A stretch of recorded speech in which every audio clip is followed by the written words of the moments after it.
नज़र नज़र में उतरना कमाल होता है, नफस नफस में बिखरना कमाल होता है।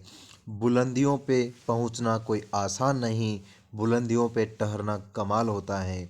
जय हिंद साथियों, कैसे हो आप सभी? मस्त होंगे, स्वस्थ होंगे और सब लोग अपनी तैयारी में तत्पर लगे हुए होंगे, क्योंकि बहुत ही जल्द आपके सामने RPSC second grade Sanskrit department का एग्ज़ाम आ चुका है, जो कि 28 से 31 दिसंबर तक है। उसके जस्ट बाद आपके पास बहुत ही बड़ी रीट पात्रता परीक्षा का आयोजन होने वाला है, जो कि 27 फरवरी को होने वाला है। उसके लिए भी आपके पास मात्र 60 दिन का समय बचा है। तो अंतिम रणनीति है, अपने समय को अच्छी तरीके से सदुपयोग लीजिए, क्योंकि आपका समय बहुत कीमती है। हर चीज़ खरीदी जा सकती है, लेकिन समय नहीं खरीदा जा सकता। जो समय निकल जाता है वापस नहीं आता। तो अपन आज बात करेंगे प्रमुख जो हिंदी की शिक्षण विधियों के बारे में। बहुत इम्पोर्टेंट होने वाली है आज की क्लास, जिसमें अपन शिक्षण विधियों से जो पिछली बार रीट पात्रता परीक्षा में और आरपीएससी सेकंड ग्रेड में पूछे हुए क्वेश्चन और कुछ ऐसे क्वेश्चन भी हैं जो कि संभावित क्वेश्चन बोल सकते हैं, क्योंकि आने वाले एग्जाम में पूछे जा सकते हैं। तो आप लोग अगर चैनल पर नए विजिट कर रहे हो तो चैनल को जल्दी से सब्सक्राइब कर दीजिए। वीडियो अच्छा लगे तो वीडियो को लाइक ज़रूर करें और कमेंट जरूर करें। वीडियो को अपने साथियों के साथ शेयर जरूर करें। बिना किसी देरी के शुरू करते हैं आज की क्लास। देखिए दोस्तों, आज की क्लास का पहला क्वेश्चन, श्रव्य शिक्षण सहायक सामग्री का उदाहरण है। श्रव्य शिक्षण सहायक सामग्री, कुछ श्रव्य होती हैं, कुछ दृश्य शिक्षण सहायक सामग्री होती है, कुछ श्रव्य और दृश्य दोनों होती है। तो श्रव्य शिक्षण सहायक सामग्री पूछी है इसने। ऑप्शन देखिए आप लोग। ऑप्शन ए है linguaphone, B option overhead projector, C है चुंबकीय पट, डी ऑप्शन है दूरदर्शन। दोस्तों, श्रव्य शिक्षण सहायक सामग्री का उदाहरण है यहाँ पर लिंगवा फोन। ए ऑप्शन आपका सही जवाब हो जाएगा। बढ़ते हैं अगले क्वेश्चन की तरफ। देखिए दोस्तों, क्वेश्चन, वार्षिक योजना प्रमुख रूप से उपयोगी हैं।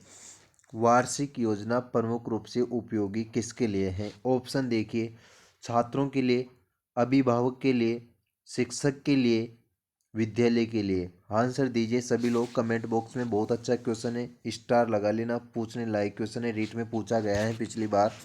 वार्षिक पाठ योजना प्रमुख रूप से किसके लिए उपयोगी है? तो वार्षिक पाठ योजना शिक्षक के लिए उपयोगी होती हैं। बनाता शिक्षक है, मतलब उपयोगी शिक्षक के लिए होगी। क्यों? बनाता किसके लिए बनाता है? छात्रों के लिए। अब आप लोग बताएंगे कि जो पाठ योजना है ये कितने प्रकार की होती हैं। पाठ योजना होती है दोस्तों 4 प्रकार की। एक तो होती है आपके सामने वार्षिक पाठ योजना, एक होती है मासिक पाठ योजना, एक होती है इकाई पाठ योजना, एक होती है दैनिक पाठ योजना। तो आपसे क्वेश्चन ये भी पूछ सकता है कि इनमें से कौन सा पाठ योजना का प्रकार नहीं है, या फिर पाठ योजना कितने प्रकार की होती हैं, और पाठ योजना प्रमुख रूप से उपयोगी किसके लिए होती है? तो शिक्षक के लिए उपयोगी होती है। ध्यान होना चाहिए आप लोगों को। सी ऑप्शन यहाँ पर सही हो जाएगा। बढ़ते हैं नेक्स्ट क्वेश्चन की ओर। अगला क्वेश्चन देखिए, निम्न में से कौन सी व्याकरण की प्राचीन परंपरागत शिक्षण विधि है? व्याकरण की प्राचीन परंपरागत शिक्षण विधि। व्याकरण की विधि से क्वेश्चन पक्का पूछा जाएगा, रीट पात्रता में भी पूछा जाएगा, और सेकंड ग्रेड में संस्कृत डिपार्टमेंट वाला एग्जाम है उसमें भी पूछा जाएगा, क्योंकि व्याकरण की विधि हर बार पूछी है एग्जामिनर ने, चाहे आप पिछले पेपर उठा के देख सकते हो। अब ऑप्शन देखो, आगमन विधि, निगमन विधि, भाषा संसर्ग विधि, प्रयोग प्रणाली। तो व्याकरण की जो सबसे प्राचीन विधि मैं बात करूं आपके सामने, तो इधर देखिए जो सूत्र विधि होती है, एक सूत्र विधि, इसको संस्कृत व्याकरण में काम लिया जाता है सूत्र विधि को। ये संस्कृत व्याकरण में सबसे प्राचीन विधि है, इसमें सूत्र रटाने पर जोर दिया जाता है। तो सूत्र विधि सबसे प्राचीन है संस्कृत व्याकरण के। जबकि जो ऑप्शन इधर देखिए आप लोग, आगमन, निगमन, भाषा, संसर्ग और प्रयोग प्रणाली। आप देखिए, प्रयोग प्रणाली तो नहीं है, भाषा संसर्ग प्रणाली भी नहीं है, आगमन विधि भी नहीं है। यहाँ पर सही जवाब है निगमन विधि।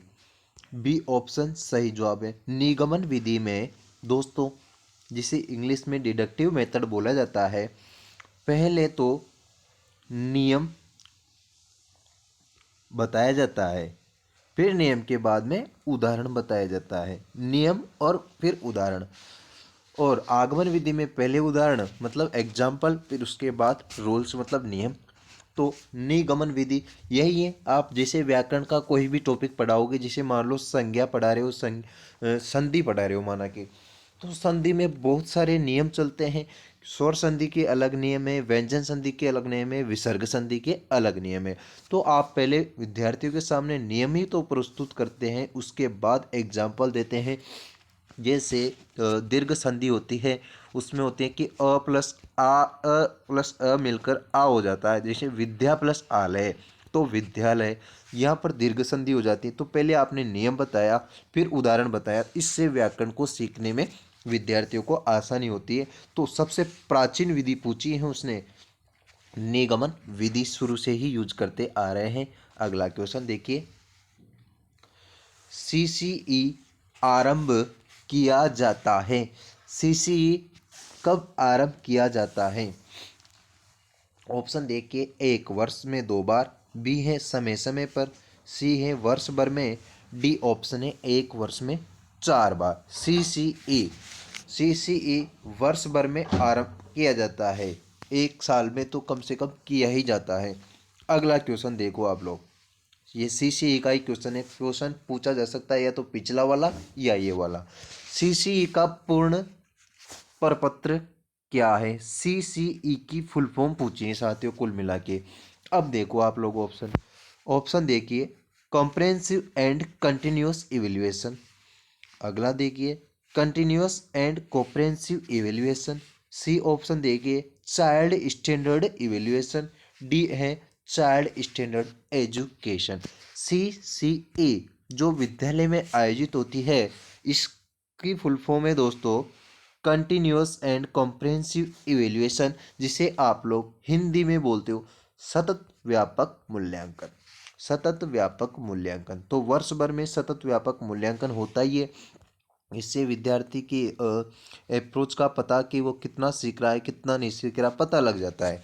तो कंटिन्यूस एंड कॉम्प्रेहेंसिव इवैल्यूएशन अगर क्वेश्चन पूछेगा तो आपको सतत व्यापक मूल्यांकन ऑप्शन में नहीं मिलेगा। यहाँ पर आपको थोड़ा अंग्रेज बनना ही पड़ेगा, और ये अंग्रेजी की जो लैंग्वेज है इसी में आप लोगों को याद रखना पड़ेगा। अंग्रेज बनना यहाँ पर आपका मजबूरन है। अगला क्वेश्चन देखिए दोस्तों, सतत व्यापक मूल्यांकन। क्वेश्चन मैंने 3 क्वेश्चन इसीलिए लिए हैं, इम्पोर्टेंट हैं, आपके टॉपिक हैं स्पेशल, तो यहाँ से क्वेश्चन तो पक्का पूछेगा, लेकिन किस प्रकार का पूछ सकता है वो भी मैं ज़्यादा से ज़्यादा कोशिश की है आप लोगों के। ऑप्शन देखिए, सतत व्यापक मूल्यांकन पर प्रभावी रूप से बल दिया, किस आयोग के द्वारा प्रभावी रूप से बल दिया है? ऑप्शन देखो, मुदालियर आयोग, राष्ट्रीय शिक्षा नीति, राधाकृष्णन आयोग, इनमें से कोई नहीं। तो जो सतत व्यापक मूल्यांकन पर जो राष्ट्रीय शिक्षा नीति 1986 के द्वारा सर्वाधिक रूप से प्रभावी रूप से बल दिया गया है दोस्तों। अगला क्वेश्चन ये देखिए, वापिस सतत व्यापक मूल्यांकन का क्वेश्चन है। सतत व्यापक मूल्यांकन है तो किसके लिए है? ऑप्शन देखो, अध्यापक केंद्रित, छात्र केंद्रित, मूल्यांकन केंद्रित, निष्पादन केंद्रित। सतत व्यापक मूल्यांकन है दोस्तों छात्र केंद्रित, क्योंकि छात्र की कमियों का और छात्र के ही जितना सीखा है उसी का पता लगाया जाता है। तो स्टूडेंट सेंटर्ड मतलब छात्र केंद्रित माना जाएगा इसको। यहाँ पर बी ऑप्शन आपका राइट आंसर हो जाएगा दोस्तों। अगला क्वेश्चन, ये क्वेश्चन बहुत इम्पोर्टेंट रहेगा आप लोगों के लिए। सतत एवं व्यापक मूल्यांकन सही ढंग से लिया जाए तो इसका प्रमुख लाभ क्या है? CCE, comprehensive and continuous and comprehensive evaluation. तो इसको अगर सही ढंग से अप्लाई किया जाए तो इसका क्या बेनिफिट है? ऑप्शन देखो, विद्यार्थी सत्र पर्यंत अध्ययनशील रहता है। बी ऑप्शन है, विद्यार्थी में सत्र पर्यंत भय बना रहता है। सी है, स्वाभाविक विकास होता है। डी है, विद्यार्थी का केवल आंतरिक मूल्यांकन होता है। अगर सी से ही मतलब सतत व्यापक मूल्यांकन को सही ढंग से लिया जाए तो विद्यार्थी में भय तो क्यों बना रहेगा भाई? ये गलत है, भय नहीं बना रह सकता। और स्वाभाविक विकास नहीं है, आंतरिकी विकास नहीं है। इसका राइट आंसर हो जाएगा ऑप्शन नंबर ए, विद्यार्थी सत्र पर्यंत मतलब साल भर अध्ययनशील मतलब पढ़ता रहेगा। ये ऑप्शन सही जवाब हो जाएगा, अध्ययन के प्रति रुचि रहेगा। अगला क्वेश्चन, उपचारात्मक शिक्षण कितने प्रकार का होता है? उपचारात्मक शिक्षण कितने प्रकार का? ऑप्शन देखिए, 3, 2, 4, 1। उपचारात्मक शिक्षण होता है दोस्तों 2 प्रकार का होता है। अगला क्वेश्चन, उपचारात्मक शिक्षण के बारे में कौन सा कथन सही है? उपचारात्मक शिक्षण के बारे में सबसे अच्छा कथन, ऑप्शन देखिए, उपलब्धि सुधार हेतु। बी है, पिछड़ी विद्यार्थियों के सहानुभूति दर्शन। सी ऑप्शन है, उपलब्धि में सुधार हेतु अतिरिक्त अंक देना। डी ऑप्शन है, मेधावी छात्रों को अतिरिक्त ध्यान देना। नहीं, ऐसी कोई बात नहीं, मेधावी छात्रों को अतिरिक्त ध्यान नहीं दे सकते। अतिरिक्त अंकों की बात यहाँ नहीं होगी, एक्स्ट्रा मार्क्स नहीं दे सकते। पिछड़े विद्यार्थियों के सहानुभूति नहीं। जो उपचारात्मक शिक्षण के बारे में सही कथन ये है दोस्तों, पॉजिटिव जो ऑप्शन है, उपलब्धि सुधार हेतु मदद। मतलब जो अगर उसको कुछ अचीव करना है तो उसमें आप उपचारात्मक शिक्षण करके उसकी मदद के लिए आप लोग शिक्षण करते हो, उसको उपलब्धि सुधार हेतु मदद। ए ऑप्शन यहाँ पर आपका सही जवाब हो जाएगा। बढ़ते अगले क्वेश्चन की तरफ। देखिए दोस्तों, निदानात्मक परीक्षाएं ली जाती हैं। निदानात्मक परीक्षाएं क्यों ली जाती हैं? ऑप्शन है, छात्रों के मानसिक स्तर को जांचने के लिए। बी है, छात्रों को कमजोरी का पता लगाने के लिए। सी है, मानवीय मूल्यों का पता लगाने के लिए। डी है, प्रतिभाशाली छात्रों का पता लगाने के लिए। तो छात्रों के मानसिक स्तर की जांच करने के लिए ही तो निदानात्मक परीक्षण। आपके शिक्षा मनोविज्ञान भी होगा सिलेबस में, जो सेकंड ग्रेड में भी हैं। सेकंड ग्रेड में तो 20 क्वेश्चन मतलब 40 नंबर का मैटर है शिक्षा मनोविज्ञान, और रीट में भी है, पात्रता में भी आएगा और मेंस में भी आएगा। तो वहाँ पर एक शाखा चलती है आपके निदानात्मक मनोविज्ञान। 23 शाखाएं शिक्षा मनोविज्ञान की, तो उनमें से एक चलती है निदानात्मक मनोविज्ञान। इसके प्रवर्तक हैं टाइडमैन। उसके अंतर्गत असामान्य व्यवहार करने वाले बालकों का अध्ययन किया जाता है। तो असामान्य व्यवहार कौन करेंगे? जो मानसिक स्तर से सही नहीं होंगे। तो ऑब्वियसली सही जवाब हो जाएगा ऑप्शन नंबर ए। आप लोग अप्लाई करके भी क्वेश्चन का आंसर आसानी से दे सकते हो। टीचिंग मेथड बिल्कुल कठिन नहीं है। अगर जिन लोगों के अंदर टीचिंग मेथड का भय है तो निकाल दीजिए, क्योंकि टीचिंग मेथड अगर आपको समझ में आ जाएगी इसकी लैंग्वेज एक बार, तो फिर बिल्कुल कठिनाई नहीं होगी। और उसको समझने के लिए आपको निरंतर क्लासें देखनी होगी। अपने चैनल पर मैं ये 3 क्लासें डाल चुका हूँ, ये चौथी क्लास है। आप लोग पूरी क्लासों को प्लेलिस्ट में जाकर ज़रूर देखिएगा, क्योंकि आप अगर रेगुलर क्लास अटेंड करेंगे तो टीचिंग मेथड का जो आपका डर खत्म हो जाएगा और आप क्वेश्चन सही कर सकते हो। तो आप लोग लगातार टीचिंग मेथड और राजस्थान जीके और रीट पात्रता परीक्षा की संपूर्ण तैयारी के लिए चैनल को सब्सक्राइब कर दो। और वीडियो अच्छी लग रही हो तो वीडियो को लाइक ज़रूर करें। आप लोग सब्सक्राइब नहीं करते यार, फिर मेरा मनोबल नहीं बढ़ता। सब्सक्राइब ज़रूर कर दीजिए। जब आपका कमेंट आता है तो मेरा आत्मविश्वास बढ़ता है, इसलिए आप कमेंट ज़रूर करें और सब्सक्राइब जरूर कर दे चैनल को, वीडियो को लाइक जरूर कर दे। बढ़ते हैं अगले क्वेश्चन की ओर। निम्न में से एक उपचारात्मक शिक्षण का क्षेत्र है। उपचारात्मक शिक्षण का क्षेत्र कौन सा है? ऑप्शन देखो, वाचन, लेखन, भाषण, उपरोक्त सभी। उपचारात्मक शिक्षण के वाचन या पठन भी इसी को बोलते हैं, लेखन या वर्तनी, और भाषण कौशल, जिस तो यहाँ पर सभी हैं। सभी, उपरोक्त सभी। डी ऑप्शन आपका सही जवाब हो जाएगा। ये उपचारात्मक शिक्षण के क्षेत्र हैं सभी। बढ़ते हैं अगले क्वेश्चन की ओर। देखिए साथियों, निम्न में से कौन सा उपचारात्मक शिक्षण की विधि नहीं है? उपचारात्मक शिक्षण की विधि नहीं है। अब देखिए मेथड पूछा है। बहुत सी विधियां होती हैं उपचारात्मक शिक्षण की। उपचारात्मक शिक्षण अंदर जो शैक्षणिक उपचार कक्षा के अंदर तथा बाहर दोनों प्रकार से हो करता है। कई परिस्थितियां ऐसी होती हैं जहां शिक्षक के द्वारा छात्र को व्यक्तिगत रूप में सुझाव दिया जाता है। दोस्तों, व्यक्तिगत रूप में जैसे कैसे? अगर मान लो कोई बच्चा है, उसको सबसे अलग प्रॉब्लम है, थोड़ी पढ़ने में कठिनाई हो रही है, तो उसको अगर छात्र जो टीचर हैं वो अलग से व्यक्तिगत रूप से मिलकर भी उसकी कठिनाई को दूर कर सकता है। तो जो विधियाँ होती हैं वो उपचारात्मक शिक्षण की बहुत सारी विधियाँ हैं वैसे तो, लेकिन कुछ महत्वपूर्ण और उपयुक्त विधियाँ हैं वो, उनमें से मैं क्वेश्चन लाया हूँ। तो उनमें से कौन सी विधि उपचारात्मक शिक्षण की नहीं है? ऑप्शन देखो आप लोग। व्यक्तिगत अभ्यास, सामूहिक उपचार, व्यक्तिगत भेद के आधार पर निराकरण, डी है मानसिक कठिनाई को हल करना। व्यक्तिगत अभ्यास तो मैंने अभी बात की है कि व्यक्तिगत अभ्यास किया जाता है और सामूहिक उपचार किया जा सकता है, व्यक्तिगत भेद के आधार पर निराकरण कर सकता है। जबकि डी ऑप्शन देखो आप लोग, मानसिक कठिनाई को हल करना। मानसिक कठिनाई को हल करना उपचारात्मक शिक्षण से ही संबंधित है, लेकिन ये उपचारात्मक शिक्षण की विधि नहीं होकर दोस्तों क्या है? उद्देश्य है। उसका उद्देश्य यही तो होगा कि छात्रों को मानसिक कठिनाई को हल करना, अधिगम के मार्ग में आने वाली बाधाओं को दूर करना। दोस्तों, हल्के में नहीं लेना ऐसे क्वेश्चन को। उपचारात्मक शिक्षण के आप लोगों को उद्देश्य याद होना चाहिए। 4 या 5 उद्देश्य हैं दोस्तों, उनको रट लेना, क्वेश्चन आएगा। बताऊं पिछली बार क्वेश्चन क्या पूछा गया था? रेट लेवल में 1 में, रेट लेवल 1 में पूछा गया था कि अधिगम में आने वाली बाधाओं को दूर करना किसका उद्देश्य है? उपचारात्मक शिक्षण का उद्देश्य है। ठीक है। और शिक्षा संबंधी बुरी आदतों से मुक्ति दिलाना, छात्रों में अच्छे व्यक्तित्व को प्रोत्साहन करना, ये सब उपचारात्मक शिक्षण के उद्देश्य हैं। आप लोगों को याद होना चाहिए। उद्देश्य और विधियां अलग अलग फॉर्म में आप लोगों को याद होना चाहिए, और दोनों को सेम ऑप्शन में डालकर कंफ्यूज करेगा एग्जामिनर।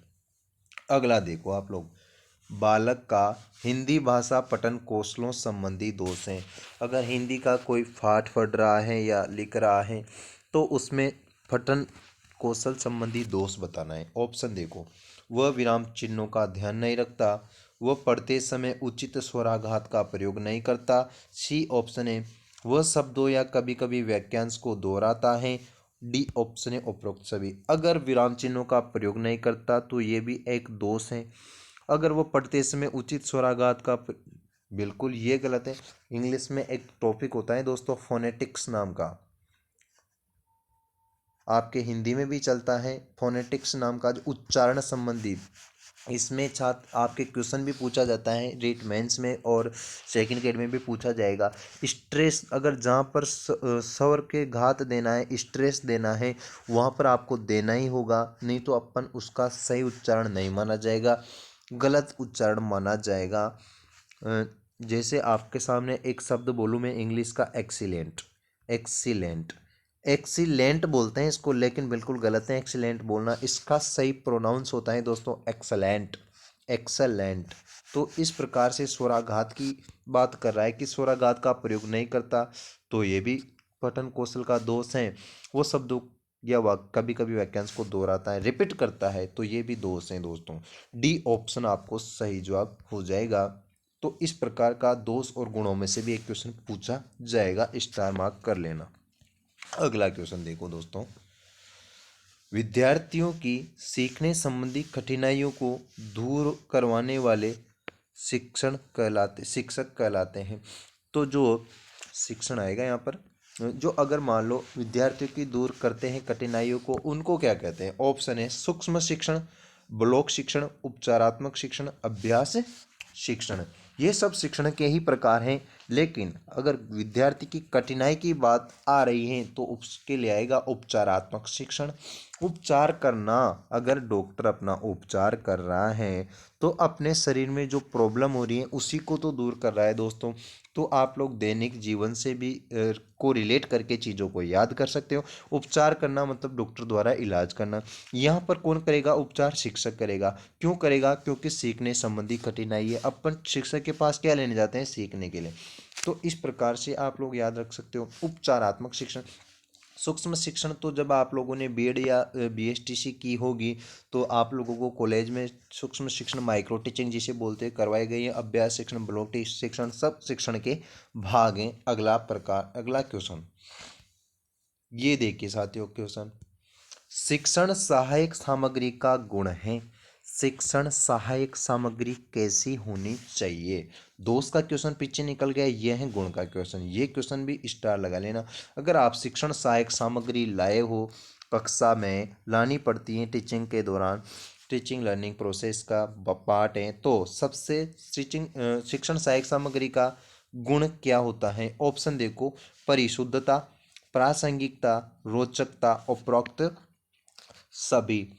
शिक्षण सहायक सामग्री परिशुद्धता होनी चाहिए, प्रासंगिकता होनी चाहिए, रुचिकर भी होनी चाहिए। अगर छात्र उसमें इंटरेस्ट ही नहीं ले रहे, अगर मान लो जैसे आप लोग कोई कक्षा में कोई चार्ट वार्ट लाए हो या किसी का डायग्राम बनवा कर लाए हो, अगर वो छात्र को इंटरेस्टेड नहीं है या उसमें सही दिखाई नहीं दे रहा, परिशुद्धता प्रासंगिकता नज़र नहीं आ रही, तो छात्र उस विषय वस्तु को पढ़ने में रुचि नहीं दिखाएंगे। तो यहाँ पर उपरोक्त सभी शिक्षण सहायक सामग्री के गुण हैं। आप लोगों को भी याद रखना है क्योंकि आप आने वाले समय में भावी टीचर हो, अभी टीचर बनने वाले हो। तो ये सब गुण और दोष की जानकारी आप होनी चाहिए क्योंकि इनको सब आपको अप्लाई करना है दोस्तों। अगला क्वेश्चन, भाषा की पाठ्य पुस्तकों में ऐसे पाठ चुनें। तो पाठ्य पुस्तक में कैसे पाठ चुनने चाहिए? ऑप्शन है, बच्चों की संवेदना लोक की साथी बने, अनिवार्यता मूल्य से ओतप्रोतो, संक्षिप्त व प्रसिद्ध लेखकों। अगर कि महान लेखक की किताब है तो इसको पाठ्यक्रम में दे देना चाहिए? नहीं। भाषा की पाठ्य पुस्तक होनी चाहिए दोस्तों जिसमें बच्चों की संवेदना की लोक साथी बने। तो बच्चों की संवेदना को उजागर करने में साथी बने, ऐसी पाठ्य पुस्तकें होनी चाहिए। ए ऑप्शन सही जवाब। अगला क्वेश्चन, पाठ्य पुस्तकें सहायक होती हैं। ऑप्शन है, शिक्षा के प्रति रुचि उत्पन्न करने में, पाठ्य पुस्तक को व्यवस्थित क्रम में चलने में, स्व अध्यापन में, उपरोक्त सभी। तो पाठ्य पुस्तकों के ये सब काम होते हैं, रुचि उत्पन्न करती है, व्यवस्थित क्रम में, स्वाध्याय में भी। डी ऑप्शन यहाँ पर आपका राइट आंसर हो जाएगा। अगला क्वेश्चन देखो साथियों, सुलेख से तात्पर्य है। सुलेख से क्या तात्पर्य है? ऑप्शन है, स्वयं से लिखा गया लेख, सुना हुआ लेख, सुंदर लेख, कोई नहीं। सुलेख का मतलब होता है सुंदर लेख। सी ऑप्शन आपका सही जवाब। अगला क्वेश्चन, ये क्वेश्चन बहुत इंपॉर्टेंट रहेगा, पूछा जाएगा, पक्का पूछा जाएगा, नोट कर लेना आप। भाषा के आधारभूत कौशल क्या है? स्टूडेंट बहुत ही कंफ्यूज होते हैं ऐसे क्वेश्चन में।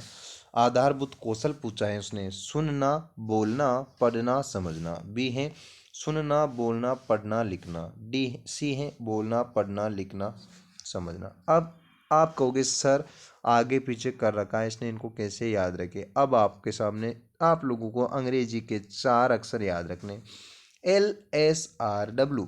आप लोगों को इनका क्रम बिना किसी परेशानी के याद होने वाला है। LSRW, एल का मतलब लिसनिंग सुनना, स्पीकिंग बोलना, रीडिंग पढ़ना, राइटिंग लिखना। LSRW ये सीक्वेंस है दोस्तों, इसलिए दिया है मैंने सीक्वेंस। क्रम ही पूछता है तो क्रम में ही कंफ्यूज होते हैं बच्चे। LSRW सिंपल है, ज़्यादा कठिन भी नहीं है। LSRW लिसनिंग, स्पीकिंग, रीडिंग और राइटिंग। लिसनिंग तो कहाँ है देख, सुनना। स्पीकिंग मतलब बोलना। सुनना, बोलना, पढ़ना, लिखना। बी ऑप्शन में है ये क्रम फॉलो हो रहा है। LSRW ये बी ऑप्शन सही जवाब हो जाएगा।